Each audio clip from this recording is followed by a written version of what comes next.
Happy birthday to you. छोड़ के और यहाँ पर आए सिर्फ अपने भाई को आशीर्वाद देने के लिए। मैं भी यहाँ इलाहाबाद में शूट कर रहा हूँ आशिकी का। भैया वहाँ पे शूटिंग कर रहे हैं, कौन सा सिनेमा?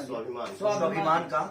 तो आप बस सब पब्लिक का प्यार और जनता का आशीर्वाद ही हम दोनों भाइयों पे है, जो कि हम यहाँ तक पहुँचे भी हैं।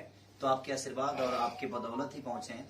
ये भी आपके ही बदौलत जिंदा है, मैं भी आपकी ही बदौलत जिंदा हूँ। तो बस हम दोनों को इतना प्यार और आशीर्वाद दीजिए कि जीवन में हर वक्त सिर्फ आपके लिए ही सोचे हम, क्योंकि हमारे जीवन सिर्फ आप सबके लिए ही है।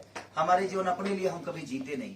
कि भैया को ढेर सारा प्यार आप सब दीजिए और ढेर सारा आशीर्वाद दीजिए। छोटे भाई खेसारी लाल यादव, अब प्यार से हम लोग इनको शत्रुघ्न बोलते हैं। ये प्यार से जब जीवन बाबू बोलते हैं। Happy birthday to you. Happy birthday to you. Happy birthday to you. Happy birthday to you.